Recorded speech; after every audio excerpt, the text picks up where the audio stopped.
तो जोर जोर क्या रे जोर बीरेन पेगु फांसी दे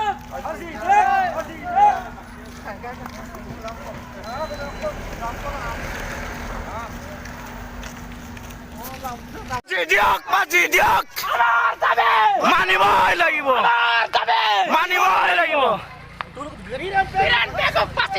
ফাঁসি দিয়ক আজীবন কাৰাদণ্ড নহলে ফাঁসি দিয়াৰ ব্যৱস্থা কৰিব লাগে নহলে আমি ৰাইজে মানে কোনো পধ্যে মানে শান্তি নহব আৰু এই অকণ বাচ্চা দুটা আছে সেই মানে কণ বাচ্চা দুটাৰ প্ৰতি লক্ষ্য ৰাখি চৰকাৰে অকণমান বা প্ৰশাসনে অকণ মানে গুৰুত্ব দিব লাগে গাখীৰ খোৱা এটা বাচ্চা আজি এনেকুৱা এটা বাচ্চা এৰি পেলাই এখেতে মানে এখেতৰ মানে কুকৰ্মৰ কাৰণে আজি এনেকুৱা এটা অৱস্থা হৈছে গতিকে মানে আমাৰ দিনত আজিৰ যিটো এটা পৰিৱেশ হৈছে এই পৰিৱেশৰ নিচিনা আৰু পুনৰাবৃত্তি যাতে নহয় সেইটো কাৰণে বীৰেন পেগুৰ নিচিনা জঘন্য মানুহ অপৰাধীক শাস্তি যদি প্ৰদান নকৰে তেতিয়াহ'লে আৰু তেনেকুৱা ধৰণৰ মানুহ আৰু ওলাই থাকিব আমাৰ জোনাই নিচিনা জেগাত গতিকে আজিৰ তাৰিখৰ পৰা এনেকুৱা এটা পুনৰাবৃত্তি যাতে নহয় এনেকুৱা ঘটনা গতিকে আৰু মানে চৰকাৰে এটা আমি আহ্বান জনাওঁ আগন্তুক দিনত আমাক ন্যায় লাগিব আৰু এখেতক ফাঁচি অৰ্ডাৰ দিলেহে আৰু মানে ভৱিষ্যতে তেনেকুৱা ধৰণৰ আৰু মানে পুনৰাবৃত্তি নহয় তাকে আমি কামনা কৰিছোঁ বীৰেন পেগু আমাৰ ৰজাখনা পঞ্চায়তৰ সভাপতি আছিলে আমি ৰাইজে মানে বহুত আশা কৰি পেলাই এখেতক আমি প্ৰতিনিধিত্ব কৰিবলৈ 10,000 12,000 ৰাইজে ভোট দি পেলাই আমি জিকাই এখেতক প্ৰতিনিধিত্ব কৰিবলৈ পঠিয়াইছিলোঁ কিন্তু আজি অতি পৰিতাপৰ বিষয় আজি ৰাইজক প্ৰতিনিধিত্ব কৰিবলৈ যোৱা মানুহজনে আজি এনেকুৱা এটা জঘন্য অপৰাধ কৰিলে কিন্তু আমি কোনো পধ্যে মানে এখেতৰ এই কাৰ্যক আমি সহ্য কৰিব নোৱাৰোঁ আৰু সেইটো কাৰণে প্ৰশাসনকো দাবী অনুৰোধ জনাওঁ আৰু গোটেই মানে আপোনালোকৰ মিডিয়াৰ যোগেদি অল অসমে জানক এনেকুৱা ধৰণৰ হেৰি মানে কি বোলে নিৰ্বাচিত প্ৰতিনিধিয়ে যাতে এনেকুৱা ধৰণৰ কাম নকৰে এওঁলোককো এটা আমি জাননী দিব বিচাৰোঁ আজিৰ দিনটোৰ জৰিয়তে গতিকে কোনোবা এজন যদি এনেকুৱা ধৰণৰ মানুহ থাকে তেতিয়াহ'লে আমি লগে লগে বেয়া মানুহবোৰক আমি ইয়াৰ পৰা ফাঁচি দিয়াৰ ব্যৱস্থা যদি নকৰোঁ নহ'লে এনেকুৱা ধৰণৰ মানে ঘটনা আকৌ পুনৰাবৃত্তি হৈ থাকিব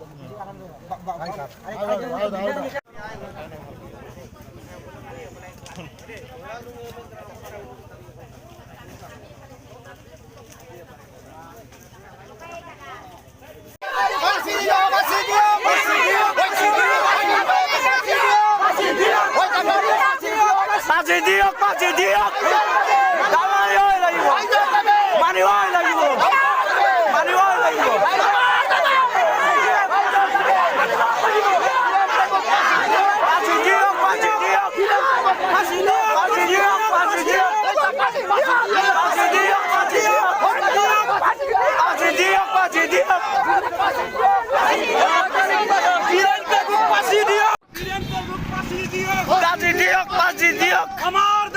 মানিবই লাগিব আমাৰ দাবি মানিবই লাগিব আমাৰ ৰজাখনা পঞ্চায়তৰ সভাপতি বীৰেন পেগুৱে এখেতৰ মানে সুস্মিতা দলে পেগুৰ মানে ঘৰতে পুৱা কোঠালিতে মানে অপকৰ্মত লিপ্ত হৈ থকা অৱস্থাত সুস্মিতা দলে পেগুৰ গিৰিয়েক গমেশ্বৰ পেগুৱে হাতে লোতে ধৰা পেলায় তাৰপিছত ধৰা পেলোৱাৰ লগে লগে বীৰেন পেগুৱে মানে পলাই গুচি যায় তেতিয়া পলাই গৈ থাকোঁতে গমেশ্বৰ পেগুৱে এখেতে খেদি লৈ যোৱা অৱস্থাতে সুস্মিতা দলে পেগুৱে ঘৰৰ পৰা পলাই গুচি যায় তাৰপিছত ৰাইজক খবৰ দিয়াত আমি ইতিহিত আমি বিচাৰ কৰি ৰাতি 9টা বজাত আমি এখেতৰ লাশ আমি উদ্ধাৰ কৰোঁ ৰাইজে তাৰপিছত সুস্মিতা দলে পেগুৰ ডেড বডি আমি উদ্ধাৰ কৰোঁ তাৰপিছত আমি লগে লগে জোনাই থানাত আমি আৰক্ষীক মানে জনাওঁ আৰু এখেতে এনেকুৱা ধৰণৰ এটা আত্মহত্যা হৈছে গতিকে অনতি পলমে আহি আপোনালোকে লৈ যাব লাগে তেনেকুৱা ধৰণৰ আমি খবৰ দিওঁ তাৰপিছত খবৰ দিয়াৰ পিছত থানাৰ মানুহ গৈ পাই লৈ যায় আৰু পিছদিনাখন ধেমাজি 27 তাৰিখে মানে ধেমাজি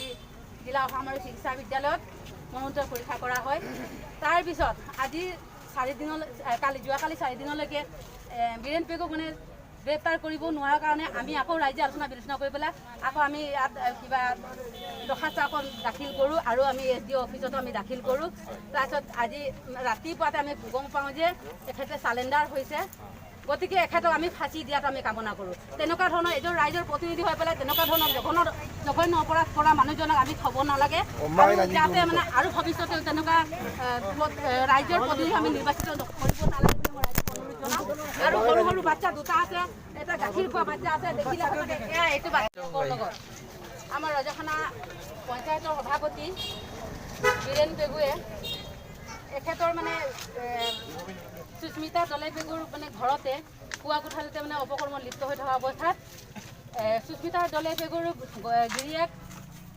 গমেশ্বৰ পেগুৱে হাতে লোতে ধৰা পেলায়। তাৰপিছত ধৰা পেলোৱাৰ লগে লগে বীৰেণ পেগুৱে মানে পলাই গুচি যায়। তেতিয়া পলাই গৈ থাকোঁতে গমেশ্বৰ পেগুৱে এখেতে খেদি লৈ যোৱা অৱস্থাতে সুস্মিতা দলে পেগুৱে ঘৰৰ পৰা পলাই গুচি যায়। তাৰপিছত ৰাইজক খবৰ চবৰ দিয়াত আমি ইটো সিটো আমি বিচাৰ কৰি ৰাতি 9টা বজাত আমি এখেতৰ লাশ আমি উদ্ধাৰ কৰোঁ ৰাইজে। তাৰপিছত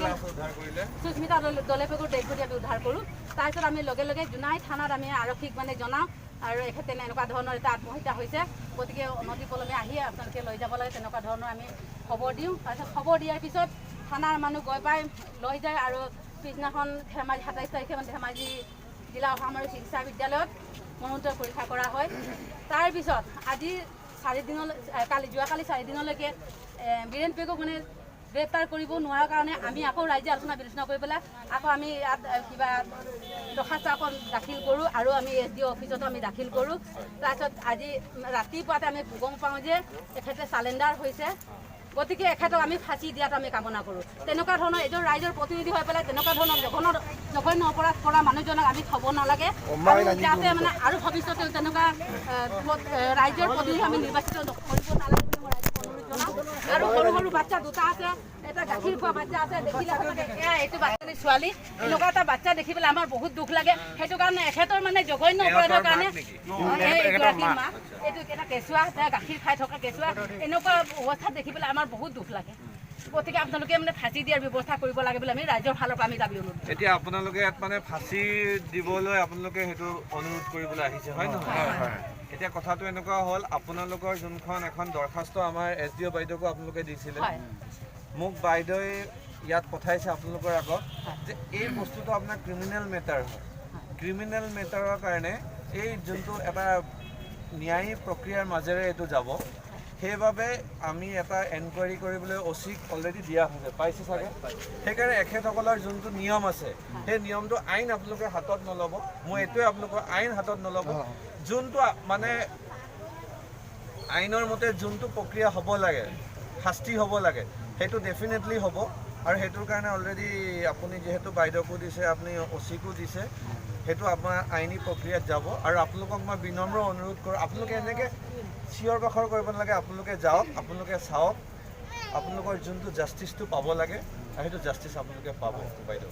আৰু ইয়াত আপোনালোকে এনেকৈ চিঞৰ বাখৰ নকৰিব, যিহেতু ক'ভিডৰ দিন, বহুত মানুহে মাস্ক পিন্ধা নাই, ইমান থেপাথেপিকৈ সৰু বাচ্চা দুটাকো লৈ আহিছে, সিহঁতৰ কাৰণে মোৰ বেয়া লাগিছে। যি হয় যি নহয়, আপোনালোকে যেন এতিয়া নিজৰ নিজৰ ঘৰমুখী হৈ যাওক। আৰু আপোনালোকৰ যোনটো তদন্ত, এতিয়া তদন্ত হৈ আছে,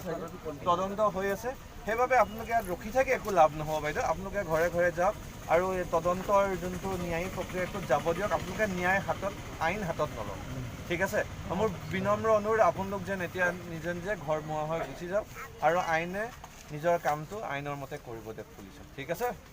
হ'ব, ধন্যবাদ। আপোনালোক যাওকগৈ বাইদেউ। মই ইয়াৰ কাৰ্যবাহী দণ্ডাধীশ হয় দেই, ঠিক আছে, হ'ব, আহকগৈ বাইদেউ।